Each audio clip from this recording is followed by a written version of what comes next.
warahmatullahi wabarakatuh. Kami dari kelompok 6 akan menjelaskan bab 11 yang berjudul Perdagangan Internasional dan Pembangunan Ekonomi. Dan ini adalah anggota-anggota kelompok kami. Perkenalkan, nama saya Muhammad Ikram Atahat. Perkenalkan, nama saya Maya Sofi. Hai, nama saya Nurudina ya.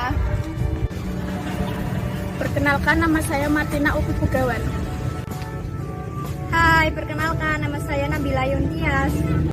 Ya, di bagian ini saya akan menjelaskan tentang bab peran perdagangan terhadap pembangunan. Di bagian ini, kita mula-mula menganalisis pernyataan bahwa teori perdagangan internasional tidak relevan bagi negara berkembang dan bagi proses pembangunan.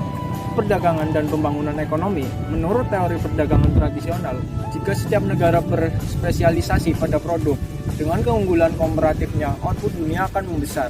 Perdagangan sebagai mesin pertumbuhan. Selama 19 abad, sebagian besar seperti industri modern dunia terpusat di Inggris. Kenaikan besar dalam produksi, industri, dan jumlah penduduk di Inggris.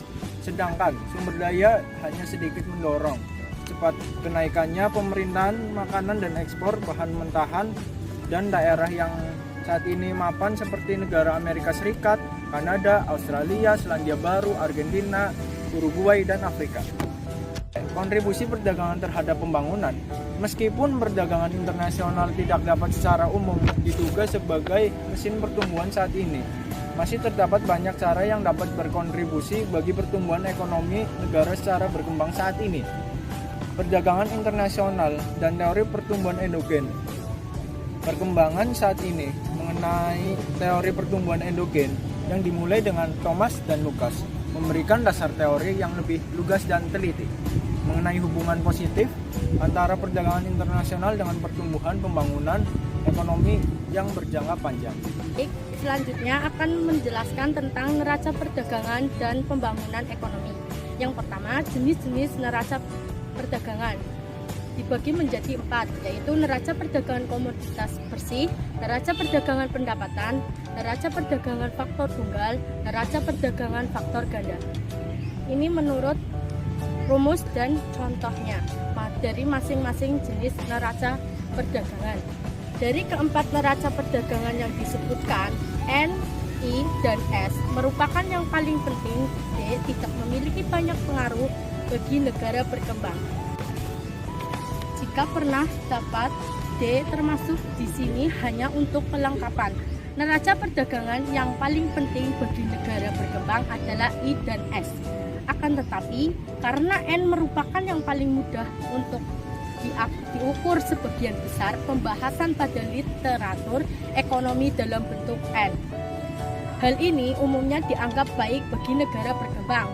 Tentunya situasi yang paling baik adalah ketika N, I, dan S seluruhnya meningkat. Alasan kuat untuk penurunan neraca perdagangan komoditas. Alasannya adalah bahwa sebagian besar atau seluruh kenaikan produktivitasnya yang terdiri di negara maju diberikan bagi pekerjanya dalam bentuk upah dan pendapatannya yang lebih tinggi. Sementara sebagian besar atau seluruh kenaikan produktivitasnya yang terjadi di negara berkembang tercermin pada harga yang lebih rendah. Jika seluruh kenaikan produktivitasnya tercermin pada harga komoditas yang lebih rendah di negara maju dan berkembang, neraca perdagangan negara berkembang seharusnya membaik sepanjang waktu. Alasannya adalah bahwa kenaikan produktivitasnya pertanian umumnya lebih kecil dibandingkan industri.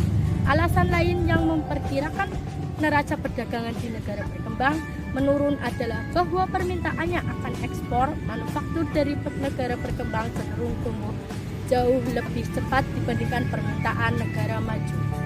Pergerakan historis komoditas dan neraca perdagangan. Prebis dan Singer mendasarkan keyakinannya bahwa neraca perdagangan di negara berkembang cenderung menurun. Pada studi Perserikatan Bangsa-Bangsa pada 1949 yang menunjukkan bahwa neraca perdagangan Inggris meningkat dari 100 pada 1870 menjadi 170 pada 1938. Kesimpulan ini secara serius ditantang pada beberapa dasar. Pertama, karena harga ekspor dan impor diukur di pelabuhan Inggris. Sebagian besar dari penurunan relatif yang diamati pada harga impor makanan dan bahan mentah di Inggris mencerminkan penurunan tajam dan biaya transportasi laut yang terjadi selama periode ini, dan tidak menurunkan harga relatif yang diterima oleh negara pengekspor. Kedua, semakin tingginya harga relatif yang diminta oleh Inggris untuk ekspor manufakturnya mencerminkan semakin besarnya perbaikan kualitas barang manufaktur dibandingkan komoditas primer. Ketiga, negara maju juga mengekspor beberapa komoditas primer dan negara berkembang juga mengekspor berbagai barang manufaktur. Keempat, studi tersebut berakhir pada tahun depresi ketika harga komoditas primer sangat rendah, sehingga kenaikan neraca perdagangan di Inggris jauh di luar perkiraan. Beberapa kesimpulan penting muncul dari studi tersebut. Pertama, perkiraan perubahan pada neraca perdagangan sekuler tidak dapat dihindari menghadapi kesulitan statistik yang serius. Kedua, pergerakan seluruh neraca perdagangan di seluruh negara berkembang tidak memiliki relevansi dengan masing-masing negara berkembang. Ketiga, sebagian besar studi mendapati bahwa tanpa memperhatikan pergerakan sekuler pada neraca perdagangan, komoditas seluruh neraca perdagangan pendapatan di negara berkembang sebagai satu kelompok telah banyak meningkat sepanjang waktu akibat kenaikan tajam volume ekspor. Ketidakstabilan ekspor dan pembangunan ekonomi. Penyebab dan pengaruh ketidakstabilan ekspor. Negara berkembang sering mengalami fluktuasi berbahaya pada negara ekspor primernya. Hal ini akibat permintaan dan penawaran yang inelastis dan tidak stabil. Permintaan untuk berbagai ekspor primer di negara berkembang mengeluarkan hanya proporsi kecil dari pendapatan mereka pada komoditas seperti kopi, teh, coklat, dan gula. Kembali pada sisi penawaran, kita menemukan bahwa penawaran komoditas ekspor primer negara berkembang adalah inelastis terhadap harga, yakni jumlah yang dipasok tidak begitu tanggap terhadap perubahan harganya.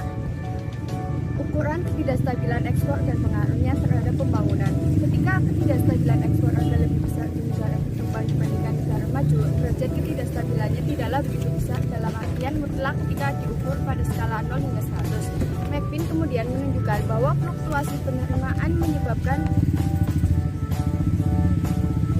fluktuasi besar pada pendapatan nasional, tabungan, dan investasinya, dan terlihat tidak begitu mengganggu terhadap usaha pembangunan. Hal ini mendorong McPin menyimpulkan bahwa sangat mahalnya perjanjian komoditas internasional yang diminta oleh negara berkembang untuk menstabilkan penerimaan ekspornya tidak dapat dibenarkan. Perjanjian komoditas internasional. Negara berkembang bagaimanapun lebih tertarik pada perjanjian komoditas internasional karena hal tersebut juga menawarkan kemungkinan naiknya harga ekspor dan penerimaan mereka. Ada 3 jenis dari perjanjian komoditas. 1. Stok penyangga. 2. Kendali ekspor. Yang ketiga, kontrak pembelian. Berikutnya saya akan menjelaskan substitusi impor versus orientasi ekspor. Kita sekarang membahas alasan mengapa negara berkembang ingin berindustrialisasi serta kelebihan dan kelemahan dari industrialisasi melalui substitusi impor dibanding ekspor. Selanjutnya kita akan membahas tren berikutnya ke arah liberalisasi perdagangan di sebagian besar negara berkembang. Selanjutnya pembangunan melalui substitusi impor versus ekspor. Sebagian besar negara berkembang melakukan usaha keras untuk industrialisasi daripada melanjutkan spesialisasinya pada produksi komoditas primer, makanan, bahan mentah, dan tambang untuk ekspor seperti yang dirumuskan oleh teori perdagangan internasional. Pengalaman substitusi impor. Kebijakan industrialisasi melalui substitusi impor umumnya akan berakhir dengan sedikit kesuksesan atau dengan kegagalan. Sebagai contoh, intensitas modal pada produksi baja di negara yang miskin modal seperti India hampir setinggi pada negara kaya seperti Amerika Serikat. Organisasi perdagangan dan pertumbuhan di negara berkembang saat ini. Dimulai pada 1980-an, banyak negara berkembang yang sebelumnya telah mengikuti strategi industrialisasi substitusi impor yang melalui perdagangan dan memakai orientasi keluar. Liberalisasi perdagangan yang diterapkan oleh beberapa negara berkembang di negara Latin, Afrika, dan Asia selama 1980-an dan awal 1990-an. Masalah yang paling serius yang dihadapi oleh negara berkembang ada 3, yaitu 1. Kemiskinan di negara berkembang. Permasalahan yang sering dihadapi oleh negara berkembang adalah masalah kemiskinan. Rata-rata pendapatan per kapita di seluruh negara berkembang hanya mencapai $1.502 pada tahun 2004, dan lebih buruk lagi pendapatan real per kapita mendekati nol di Afrika Sub-Sahara yang disebabkan oleh kekeringan, perang, cepatnya pertumbuhan penduduk, penyebaran virus HIV, serta kegagalan dalam usaha pembangunan. Kedua yaitu masalah utang luar negeri di negara berkembang. Pada tahun 1970-an dan di awal 1980-an, negara berkembang menghimpun total utang luar negeri melampaui $1 triliun yang sangat sulit bagi mereka untuk melunasinya. Masalah perdagangan di negara berkembang. Pada tahun 1980-an, negara maju tertimpa lambatnya pertumbuhan dan besarnya pengangguran, sehingga meningkatkan proteksi dagang di beberapa industri seperti tekstil, baja, produk elektronik terhadap impor di negara berkembang. Dan sebagian besar proteksionisme ditunjukkan terhadap ekspor manufaktur dari perekonomian Asia. Terima kasih telah menonton video dari kelompok kami. Semoga bisa memotivasi para penonton dan Assalamualaikum warahmatullahi wabarakatuh.